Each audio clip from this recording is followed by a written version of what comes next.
लेकिन जी पहली मर्तबा एक तो अमरीका और ईरान के दरमियान होने वाले एमओयू का बाज़ाब्ता मतन जारी कर दिया गया है। सीएनएन ने तस्दीक कर दी है, इस्लामाबाद एमओयू इसका नाम है और इसके 14 नुकात मैं आपके सामने रखूंगा। लेकिन इसके साथ ही साथ जो तशवीशनाक खबर है वो ये है कि ट्रंप ने एक नया महाज खोल दिया है। सऊदी अरब, यूएई और ईरान में एक नई आग भड़काई है।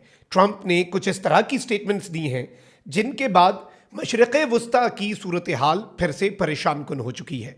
यानी एक ऐसी जंग जिसमें अरब्स और ईरान आमने सामने आ जाए। साथ ही साथ मोहम्मद बिन सलमान के हवाले से भी एक मरतबा फिर एक इंतहाई अजीब सी स्टेटमेंट दे दी है ट्रंप ने।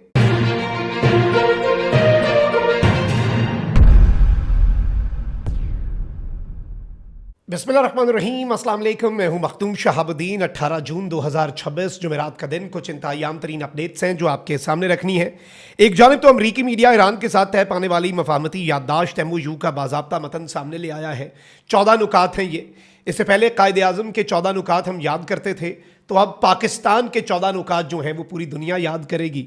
और ये इस एमओयू का बाज़ाब्ता नाम भी बता दिया गया है। इस दस्तावेज को Islamabad memorandum of understanding between the United states of America and the Islamic Republic of Iran का उन्वान दिया गया है। मैं इसका मतन भी आपके सामने रखूंगा और ट्रंप ने जो एक नई आग लगाई है उसे भी डिस्कस करूंगा। लेकिन उससे पहले अगर अभी तक आपने इस वीडियो को लाइक नहीं किया, लाइक जरूर कर दें। कमेंट सेक्शन में राय का इजहार भी कीजिएगा और पाकिस्तान जिंदाबाद का नारा आपने कमेंट सेक्शन में जरूर लिखना है। मफाहमती याददाश्त के मुसव्वदे के 14 नुकात कुछ इस तरह से हैं। नंबर 1, अमरीका और इस्लामी जमहूरिया ईरान और उनके इत्तहादी इस एमओयू पर दस्तखत करके मौजूदा जंग में तमाम महाजों बशमूल लबनान में फौरी और मुस्तकिल जंग बंदी का ऐलान करते हैं और आइंदा एक दूसरे के खिलाफ किसी जंग या फौजी कार्रवाई का आगाज ना करने, ताकत के इस्तेमाल या धमकी से गुरेज करने और लबनान की खुद मुख्तारी और इलाकाई सालमियत को यकीनी बनाने का अहद करते हैं। हतमी मुआहिदा इन नुकात की तौसीक करेगा। दूसरा पॉइंट, अमरीका और ईरान एक दूसरे की खुद मुख्तारी और इलाकाई सालमियत का एहतराम करेंगे और अंदरूनी मामलात में मुदाखलत से गुरेज करेंगे। तीसरा, दोनों ममालिक 60 दिन के अंदर हतमी मुआहिदा तय करने के लिए मुज़ाकरात करेंगे जिसमें बाहमी रजामंदी से तौसी मुमकिन होगी। चौथा, इस एमओयू पर दस्तखत करके फौरी अमरीका ईरान के खिलाफ अपनी बहरी नाकाबंदी ख़त्म करने का अमल शुरू करेगा और 30 दिन में मुकम्मल तौर पर ख़त्म कर देगा। इस दौरान जहाज़ों की आमदोरफ्त जंग से पहले की सतह के मुताबिक बहाल की जाएगी। हतमी मुआहिदे के बाद 30 दिन में अमरीका अपनी अफवाज ईरान के करीब से हटा लेगा। ईरान इस एमओयू पर दस्तखत के बाद 60 दिन तक खलीज फारिस से खलीज ओमान तक तिजारती जहाज़ों की बिला मुआवजा महफूज आमदोरफ्त को यकीनी बनाएगा। 30 दिन के अंदर तकनीकी और अस्करी रुकावटों को दूर किया जाएगा और बारूदी सुरंगों को हटाया जाएगा। ईरान सल्तनत ओमान के साथ मिलकर आबनाए हुर्मज़ के मुस्तकबिल के इंतजाम पर इलाकाई ममालिक के साथ बातचीत भी करेगा। अगला नुकता, अमरीका इलाकाई शराकतदारों के साथ मिलकर कम से कम $300 अरब के मंसूबे पर काम करेगा ताकि ईरान की तामीर नौ और मुआशी तरक्की को फरोग दिया जा सके, जिसका तरीक़ाकार 60 दिन में वाज़े होगा। अगला नुकता है कि अमरीका तमाम पाबंदियां खत्म करेगा जिनमें अक़वाम मुत्तहिदा की सलामती council, IAEA, board of governors और यकतरफा अमरीकी पाबंदियां शामिल हैं। यह काम एक मुतफ़िका शेड्यूल के तहत अंजाम दिया जाएगा। नेक्स्ट, ईरान इस बात की दोबारा तस्दीक करता है कि वो जौहरी हथियार ना बनाएगा ना हासिल करेगा। अफजोदा यूरेनियम के ज़खायर के हवाले से दोनों ममालिक एक मुतफ़िका तरीक़ाकार तय करेंगे जिसमें IAEA की निगरानी में इसे कम दर्जे पर लाया जाएगा। मजीद जौहरी उमूर पर भी बातचीत होगी। उससे अगला नुकता, हतमी मुआहदे तक दोनों ममालिक मौजूदा सूरत हाल बरकरार रखेंगे। ईरान अपने जौहरी प्रोग्राम जो है उसकी मौजूदा सतह बरकरार रखेगा, जबकि अमरीका नई पाबंदियां आयद नहीं करेगा और ना ही इजाफी अफवाज तैनात करेगा। अगला नुकता है कि दस्तखत के फौरन बाद अमरीकी महकमा खजाना ईरानी तेल, पेट्रोलियम मसनूआत और मुतलका खिदमात के लिए इजाज़तनामे जारी करेगा। उससे अगला नुकता है कि अमरीका ईरान के मुंजमद असासों को इस्तेमाल के लिए दस्तयाब बनाएगा। इन फंड्स के इजरा का तरीक़ाकार मुज़ाकरात में तय होगा और ईरान का मरकजी बैंक इनके इस्तेमाल का तयन करेगा। उसके बाद इस एमओयू और मुस्तकबिल के मुआहदे पर अमल दरामद की निगरानी के लिए एक मुश्तरका निज़ाम कायम होगा। इस एमओयू पर दस्तखत और नुकात 1, 4, 5, 10 और 11 पर अमल दरामद शुरू होने के बाद बाकी नुकात हतमी मुआहदे के लिए मुज़ाकरात किए जाएंगे।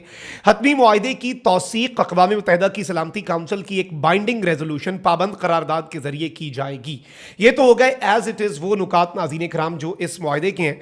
और इस मुआहदे में बाज़ाब्ता तौर पर आप ये कह सकते हैं कि हर तरह से ईरान जो है उसके लिए बेहतरी ही बेहतरी है, और अमेरिका जो है उसने इसमें बहुत सी कंसेशंस ईरान को दी हैं, और यूं लग रहा है कि ये जो नर्व्स की गेम है, ये जो आसाब की जंग है, ये ईरान जीत गया है। अब आते हैं एक और अहम तरीन अपडेट के ऊपर नाज़रीन कराम। डोनाल्ड ट्रंप ने एक जानिब तो सऊदी अरब के वलीअहद मोहम्मद बिन सलमान को मॉक किया है। उसने कहा है कि मैंने मोहम्मद बिन सलमान से बात की है, बहुत दफ़ा मेरी बात हुई है, वो तो बहुत खुश हैं इस डील से, ये तो चले हो गई अच्छी बात। फिर कहते हैं हम तो उनके एयरपोर्ट्स इस्तेमाल कर रहे हैं, और ऐसी बात नहीं है कि सऊदी अरब हमें अपने एयरपोर्ट्स इस्तेमाल करने से रोक सकता है।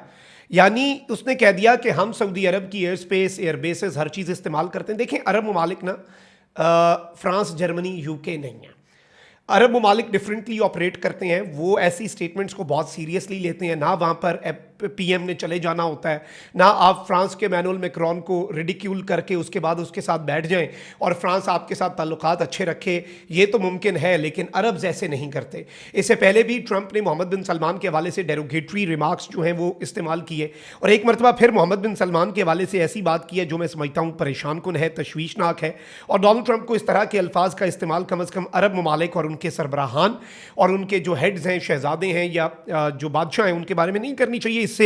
और इसमें ट्रंप की एक फ्रस्ट्रेशन भी है, क्योंकि सऊदी अरब ही वो वाहिद मुल्क है जिसने अमेरिका को इस जंग में अच्छा खासा रोके रखा, अपनी एयर स्पेस इस्तेमाल करने से रोका। प्रोजेक्ट फ्रीडम सऊदी अरब की मदद ना मिलने की वजह से नाकाम हुआ अमेरिका का, ये याद रखिएगा। फिर सऊदी अरब जो है वो अमेरिका के अलावा आपको पता है कि दीगर मामलात भी कर रहा है, और किस तरह से अमेरिका जो है वो चीज़ों को आगे लेकर चलेगा और किस तरह से मामलात को लेकर चलता है।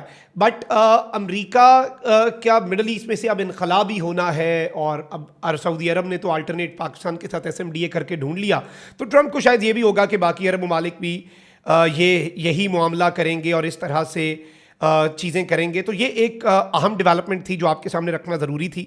फिर इसके साथ साथ ट्रंप ने UAE जो है उसके हवाले से एक तशवीशनाक बयान दिया है, और इससे यूं लगता है कि ईरान और UAE के दरमियान ताल्लुकात को ख़राब करने की एक चिंगारी, जिसकी ज़रूरत नहीं थी, क्योंकि UAE एक बड़ा बेहतरीन इस खत्ते का मुल्क है, और ईरान के साथ उसके भी अच्छे ताल्लुकात होने चाहिए, सबके अच्छे ताल्लुकात होने चाहिए। ईरान को भी UAE के वाले से अपनी पॉलिसी को रीथिंक करना चाहिए, को एग्जिस्टेंस को आगे लेकर बढ़ना चाहिए। तो ट्रंप ने स्टेटमेंट दी है कि जी मुत्तहदा अरब अमारात ने ईरान पर बमबारी की है और खूब की है। ट्रंप की आई गेस ये जो स्टेटमेंट है ये परेशान कुन है, ये तशवीशनाक है, और इस तरह की स्टेटमेंट जो है वो डोनाल्ड ट्रंप साहब जो हैं उन्हें कम अज़ कम नहीं देनी चाहिए थी एक ऐसे मौके पर जब अमन हो रहा है। ये तो फिर चिंगारी लगाने और टुई लगाने या तीली लगाने वाली बात है, और आप जो है वो चीज़ें ख़राब करने की कोशिश कर रहे हैं, ये तो फिर वाज़े होता जा रहा है ना। और एक ऐसे मौके पर जब अमन हो रहा है, जब चीज़ें बेहतरी की तरफ जा रही हैं, जब मामलात खुश असलूबी से हल हो रहे हैं, मुआहिदे का मुसव्वदा बड़ा डिसेंट किस्म का पाकिस्तान ने ये मुआहिदा करवा दिया है, इसके अब मंदरजात भी सामने आ चुके हैं, स्पॉइलर मौजूद है, और आपको पता है कि लबनान में चीज़ें ख़राब करने की वो कोशिश भी कर रहा है अभी भी।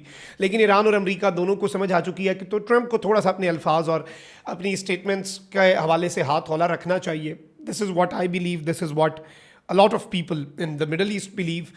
ट्रंप के हवाले से तो अमरीकी सालिस भी ईरान को ये कह चुके हैं डायरेक्ट कि ज़रा ट्रंप की स्टेटमेंट्स को इग्नोर कर दिया करें, थोड़ा सा दरगुजर कर दिया करें, वो इतना सीरियस बंदा नहीं है। लेकिन याद रखिएगा अरब्स जो हैं और सऊदी अरब और UAE ये इस तरह से ट्रंप की स्टेटमेंट्स को इग्नोर नहीं कर सकते, वो बहुत सीरियसली लेते हैं। और सऊदी अरब के वलीअहद के हवाले से भी इस तरह की बात करना और फिर UAE और ईरान के दरमियान आग लगाने की कोशिश करना, I think this was not needed.